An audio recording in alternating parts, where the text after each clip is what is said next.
My wife and her toxic best friend secretly siphoned $100,000 from my salary to buy a secret luxury duplex so they could leave me. I found the deed, so I faked a catastrophic corporate lawsuit and tricked her into signing a post-nuptial agreement that left her with absolutely nothing. I'm 33 years old, and I honestly believe that the most dangerous weapon on the entire planet is a toxic best friend whispering completely terrible advice into the ear of a selfish partner. I don't know why, but I always completely ignored the massive glaring red flags about my wife's best friend. I met my wife Mia about 6 years ago. We had been officially married for exactly 4. Mia was beautiful, she was incredibly social, and she loved the absolute finest things in life. I was the exact opposite. I am a senior cybersecurity engineer for a major global financial institution. My entire job consists of penetrating digital networks, finding absolute vulnerabilities, and securing massive amounts of corporate data. I make an incredibly high, mid-six-figure salary. I get massive yearly bonuses in restricted stock units. But I have always practiced strict stealth wealth. I drive an 8-year-old sedan, I wear plain hoodies, and I prefer quiet weekends at home. Mia's best friend Vanessa was a complete and absolute nightmare. Vanessa was 34 years old, divorced twice, and entirely obsessed with looking like a reality TV star. She was constantly drowning in credit card debt, but she carried a $5,000 designer handbag and leased a luxury SUV she absolutely could not afford. And Vanessa completely, entirely hated me. She hated that I didn't want to fund massive, expensive weekend trips for them. She hated that I told Mia we needed to stick to a household budget. She constantly told Mia that she was settling and that she deserved a man who would treat her like an absolute queen. When Mia and I got married, we agreed to keep our primary checking accounts completely separate. However, we opened a massive joint savings account. The explicit goal of this account was to save up a massive down payment for our future dream house. Because I made significantly more money, I agreed to deposit exactly $4,500 into that joint account every single month. I did this faithfully every single month for almost 3 entire years. I trusted my wife completely. I just set up the automated direct deposit and never really looked at the balance, assuming it was growing into a massive, secure nest egg. But about 8 months ago, Mia started acting incredibly strange. She started going on these completely random girls' trips with Vanessa. She claimed they were just driving to the next state over to visit wineries and stay in cheap bed and breakfasts. But she was gone for 3 or 4 days at a time, almost every single weekend. When she was home, she was incredibly protective of her cell phone. If I even walked into the living room while she was texting, she would completely lock the screen and place the phone face down on the coffee table. I am a cybersecurity engineer. I literally hunt for digital anomalies for a living. The behavioral shift was so completely obvious, it was like a massive flashing neon siren going off in my living room. But I didn't want to be the paranoid, controlling husband. I tried to completely ignore it, until a completely rainy Sunday afternoon changed the entire trajectory of my natural life. Mia had gone out to an expensive brunch with Vanessa. I was sitting on the couch drinking a cup of coffee, and I decided to use the old communal iPad we kept in the living room to order some takeout food. We rarely used the iPad anymore, but Mia's primary email account was still logged into the native mail application from years ago. As I was opening the web browser, a massive high-priority push notification dropped down from the top of the screen. It was an email from a massive, highly aggressive hard money real estate lending firm. The subject line literally read, "Urgent signature required, final loan disbursement for Luxury Duplex LLC." My heart completely stopped. I swear, the blood instantly turned to absolute ice in my veins. I sat there in the quiet living room, holding the iPad with shaking hands. I didn't just read the notification. I tapped it, opening her entire hidden inbox. There were hundreds of emails, entire, massive chains of communication between Mia, Vanessa, and a high-end commercial real estate broker. I spent the next 2 hours completely, methodically reading every single word of their absolute betrayal for the last 2 years. Mia hadn't been leaving the $4,500 in our joint savings account. Every single month, a few days after my direct deposit hit, she was completely siphoning exactly $3,800 out of the account and wiring it to a completely secret, hidden LLC that she and Vanessa had formed together. She had stolen exactly $110,000 of my corporate salary. And they didn't just hoard the money. They used my stolen cash as a massive down payment to purchase a completely run-down, historic luxury duplex in the absolute most expensive gentrified neighborhood in the city. The emails detailed their entire sociopathic master plan. Vanessa had convinced Mia that I was completely boring, controlling, and holding her back from her true potential. Their plan was to buy the duplex, use a massive, high-interest, hard-money loan to completely renovate both units into ultra-luxury aesthetic apartments, and then Mia was going to completely blindside me with divorce papers. They planned to move into the top unit together, rent out the bottom unit for massive passive income, and live this completely glamorous, independent reality TV lifestyle.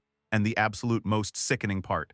They were banking on hitting me with the divorce exactly 3 months from now. Right when my massive, highly lucrative corporate stock options officially vested, Mia was planning to take half of my restricted stock units in the divorce settlement to pay off the massive hard money renovation loan.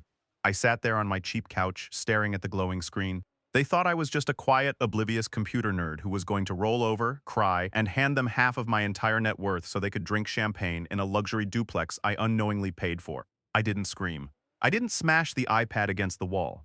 The absolute sadness was completely, instantly replaced by a level of cold, calculating rage I didn't even know I was capable of. I took out my personal laptop. I took high-resolution screenshots of every single email, every single forged wire transfer, and the complete LLC registration documents proving Vanessa was an equal partner in the fraud. I uploaded the entire archive to an encrypted, completely hidden cloud server. Then, I carefully marked the email as unread on the iPad, placed it exactly back where I found it on the coffee table, and I waited for my absolutely traitorous wife to come home. They wanted to play a high-stakes financial game with a senior cybersecurity engineer. I was going to completely, legally destroy their entire universe. Mia came home from her expensive brunch exactly 2 hours later. She walked through the front door, smelling like expensive perfume and mimosas, holding a designer shopping bag. She dropped her keys on the counter, walked right over to the couch, and kissed me on the forehead. She smiled this incredibly sweet, completely fake smile and asked me how my boring Sunday was going. I swear. It took every single ounce of physical willpower I possessed not to absolutely lose my mind right there in the living room. I just smiled back. I told her it was fine and that I was just catching up on some boring tech podcasts. I played the role of the oblivious, quiet husband perfectly. But the exact second I drove into my corporate office on Monday morning, the absolute master plan was put into motion.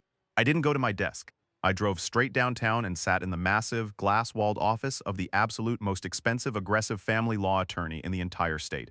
I laid the entire printed archive on his massive oak desk, the emails between Mia and Vanessa, the forged wire transfers, the LLC registration for the luxury duplex, and the timeline proving she was waiting exactly 3 months for my massive corporate stock options to officially vest so she could take half of my net worth. My lawyer, a man who charged exactly $750 an hour, just slowly shook his head.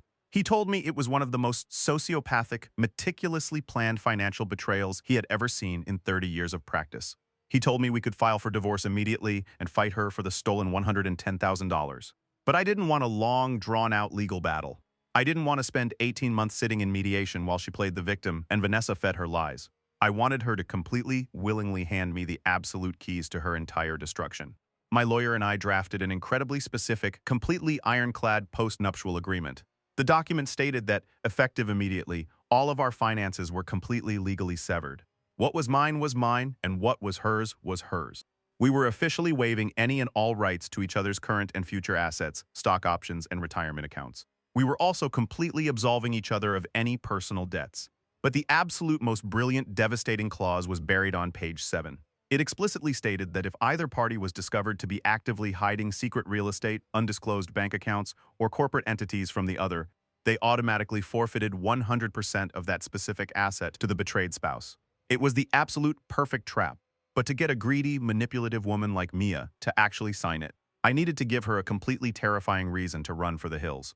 I waited until exactly Wednesday evening. Before I walked into my house, I completely unbuttoned my collar. I messed up my hair. I splashed cold water on my face until my eyes were completely red. I made myself look absolutely incredibly physically ill. I walked through the front door, completely bypassed the kitchen, and collapsed onto the living room sofa. I put my head in my hands and let out a massive, shaking groan. Mia came rushing out of the kitchen. She actually looked concerned for a split second. She asked me what was wrong. I looked up at her, pretending I was completely fighting back tears. "Mia," I whispered, making my voice shake. "It is completely gone. Everything is gone." She froze. She asked me what I was talking about. I spun the absolute greatest, most terrifying corporate lie of my entire life. I told her that my massive financial institution had suffered a completely catastrophic, unprecedented cybersecurity breach. I told her that hackers had completely bypassed the firewall I was responsible for, and they had stolen exactly $45 million in restricted corporate funds. Mia's face went completely, totally pale. I kept going. I told her that the federal government was involved. I told her that because I was the senior engineer on duty, the corporate board was making me the absolute fall guy. They were firing me. They were completely revoking my unvested stock options. And then, I dropped the massive, terrifying hammer. I told her the company was filing a massive civil lawsuit against me for gross negligence. They were coming after my personal savings. They were going to seize our bank accounts. I told her I was going to be exactly $10 million in completely unrecoverable legal debt by the end of the month, and that I was likely facing federal prison time. Mia literally stopped breathing. She backed away from me, her eyes completely wide with absolute pure terror. She wasn't worried about me going to prison. She was terrified that my massive fake corporate debt was going to completely wipe out the $110,000 she had stolen, and that the lawyers would seize the luxury duplex she bought with Vanessa. I stood up, walked over to her, and I gently held her, shaking hands. "Mia, I love you so much," I whispered, playing the absolute martyr. "I cannot let my massive failure ruin your beautiful life. I cannot let the federal lawyers take your future away." I walked over to my briefcase and pulled out the thick, legally binding post-nuptial agreement my lawyer had drafted. I handed it to her. I told her it was an emergency financial severance package. I explained that if she signed it right now, the federal government and the corporate lawyers could not touch a single penny of her money. It would legally separate our debts completely. It would protect her from my massive $10 million liability. But to make it legally binding, she had to completely waive her rights to my stock options and my future earnings. I watched the absolute greed and self-preservation completely take over her brain in real time. She didn't even hesitate. She didn't offer to stand by my side. She didn't offer to help pay for a defense lawyer. She was just entirely, completely relieved that she had a golden ticket out of my sinking ship. She looked at the papers, her eyes scanning the liability severance clause, and she completely swallowed the bait. She told me she needed to make a quick phone call to her mother for emotional support. But I knew she wasn't calling her mother. She walked into the guest bedroom, locked the door, and immediately called Vanessa. I stood in the hallway, pressing my ear against the heavy wooden door, and I listened. Vanessa was literally screaming through the phone speaker. She was telling Mia to sign the papers immediately. Vanessa told her this was an absolute miracle. She said the post-nuptial agreement would completely protect their secret luxury duplex LLC from my bankruptcy, and that Mia could just walk away completely clean without having to wait 3 months for a messy divorce. Exactly 10 minutes later, Mia walked out of the guest room. She tried to put on a sad, brave face. She told me that it broke her heart, but she agreed that we needed to protect her financial future. We drove to an emergency, 24-hour notary public exactly 1 hour later. Mia sat in the bright, fluorescent-lit office. She didn't read the hidden penalty clause on page 7. She was in too much of a panic to protect her stolen money. She just picked up the black pen, smiled this tragic fake smile, and legally signed her name on every single dotted line. She thought she was completely untouchable. She had absolutely no idea that she just legally, irrevocably signed away every single penny to her name. The exact second the notary pressed the heavy legal stamp onto the final page of the post-nuptial agreement, Mia let out this massive, audible sigh of relief. She stood up, grabbed her copy of the paperwork, and shoved it into her $5,000 designer handbag. She didn't even look at me. She just walked straight out to the parking lot. When we got back to our house, the absolute cold reality of who I had married completely set in. Mia didn't offer to make me dinner. She didn't sit with me on the couch to discuss our impending doom. She immediately went into our master bedroom, pulled out a massive suitcase, and started rapidly packing her expensive clothes. She didn't even try to hide her exit strategy anymore. She was completely dropping the facade. I leaned against the doorway, watching her throw designer shoes into the bag, and I just asked her a very simple, incredibly quiet question. "Mia," I asked her, "what are you doing?" She stopped packing for a single second. She looked at me, her face completely hardened, and she didn't even bother to soften the blow. "Look," she said, her voice completely cold. "I'm really sorry about the massive corporate lawsuit. I'm sorry about your $10 million debt. But I cannot let your failure drag me down into absolute poverty. I'm 31 years old. I have my entire life ahead of me. Vanessa said I can stay with her until I figure things out. We are legally separated now. You need to handle your own mess." I just nodded my head. I didn't cry. I didn't beg her to stay. I watched her zip up the heavy suitcase, grab her car keys, and walk right out the front door. She didn't look back a single time. She drove straight to the luxury duplex she bought with Vanessa. She probably popped a bottle of expensive champagne that exact night, celebrating the fact that she had completely escaped my sinking ship and secured her secret real estate empire. She thought the post-nuptial agreement was an impenetrable shield. She had absolutely no idea it was a completely loaded, legally binding shotgun pointed directly at her entire financial future. I waited exactly 3 weeks. I didn't call her.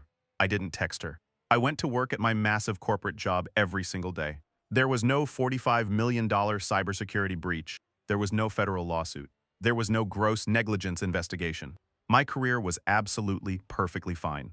But behind the scenes, my ruthless family law attorney was working absolute magic because Mia had legally signed the post-nuptial agreement. She had officially waived all rights to my income, my savings, and my restricted stock units. But the massive trap on page 7, the clause regarding undisclosed real estate and hidden corporate entities, was entirely active. My lawyer officially filed the massive comprehensive divorce paperwork with the family court. But we didn't just file for a standard dissolution of marriage. We filed a massive, incredibly aggressive motion for complete asset forfeiture based on the binding post-nuptial contract she willingly signed in front of a licensed notary. We submitted the massive high-resolution archive of her secret emails. We submitted the forged wire transfers proving she stole exactly $110,000 from our joint savings account.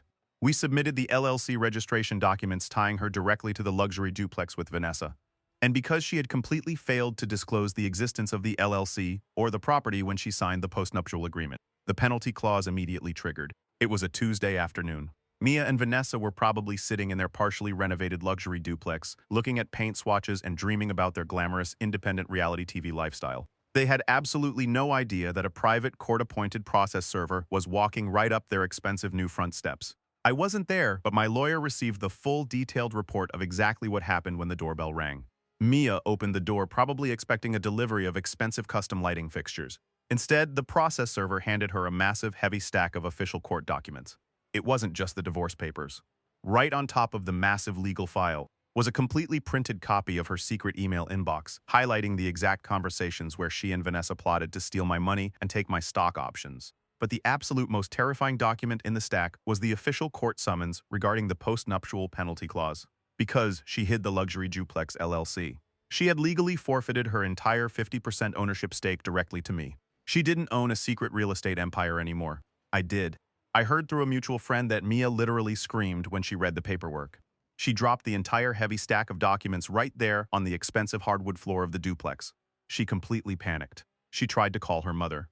She tried to call Vanessa, who was standing right next to her.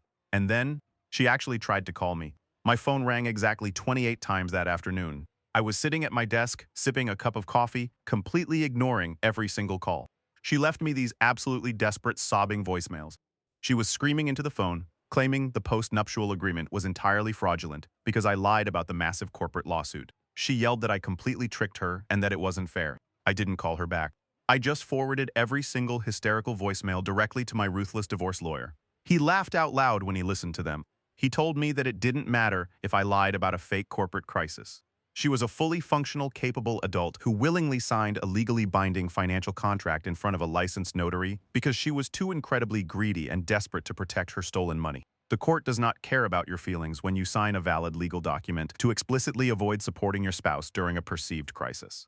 The legal fallout was absolutely catastrophically beautiful. The absolute terrifying legal fallout over the next 6 months completely dismantled Mia's entire fake, luxurious reality television lifestyle. When my lawyer formally presented the post-nuptial agreement to the family court judge, Mia actually tried to fight it. She hired an incredibly expensive sleazy defense attorney using a high-interest credit card, desperately hoping to invalidate the contract she signed to protect her stolen $110,000. She stood in front of the judge, completely crying real tears this time. She tried to play the victim, claiming I had emotionally manipulated her with a massive fake corporate lawsuit to trick her into signing away her future. She told the judge it was completely unfair and that I was an absolute monster for tricking my own wife. The judge didn't even blink. He literally looked down at her from the bench with absolute disgust. He didn't care about the fake corporate lawsuit. He cared about the undeniable, concrete digital evidence sitting in a massive file on his desk. The judge told Mia that she had actively engaged in a multi-year conspiracy to commit massive financial fraud against her husband. He read the emails aloud in the quiet courtroom, completely exposing her and Vanessa's sociopathic plot to steal my money, use it to buy a luxury duplex, and then ambush me with divorce papers, right when my restricted stock options vested. The judge ruled that the post-nuptial agreement was entirely, 100% legally binding. She signed it willingly. She abandoned her husband during what she thought was a massive $10 million crisis, purely out of absolute greed and self-preservation, because of the penalty clause hidden on page 7. Mia completely forfeited her entire 50% ownership stake in the hidden luxury duplex LLC directly to me. She owned absolutely nothing, but she still owed the massive high-interest hard money loan she had co-signed with Vanessa to fund the expensive renovations. Vanessa's life completely, catastrophically imploded exactly alongside Mia's, because I now legally owned Mia's 50% of the LLC. I was Vanessa's new official business partner, and as her new business partner, I didn't want to live in a luxury duplex and I absolutely did not want to rent it out. I immediately forced a massive, court-ordered liquidation sale of the entire property.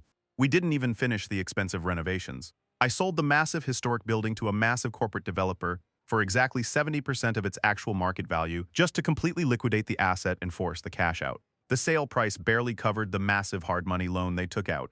After the corporate developer paid off the aggressive lending firm, there was absolutely no profit left. The $110,000 Mia stole from our joint savings account, the massive down payment she thought was her golden ticket to freedom, completely vanished into the ether of the bad real estate transaction. They lost everything. Vanessa, who was already drowning in massive credit card debt, couldn't afford her $5,000 designer bags or her luxury SUV lease anymore. She had to declare total, complete bankruptcy.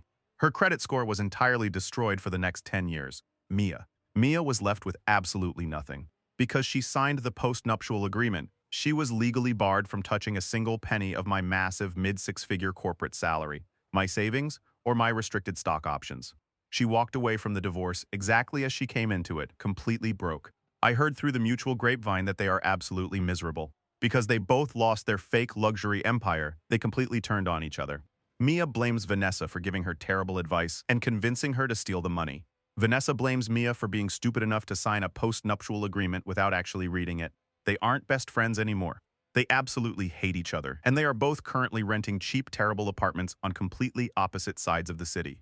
Mia actually had to go back to work at a basic, entry-level administrative job just to afford groceries and her massive legal fees. She takes the public bus because her old car broke down and she can't get a loan for a new one. As for me, I'm doing incredibly well. My massive restricted corporate stock options officially vested exactly 2 months ago.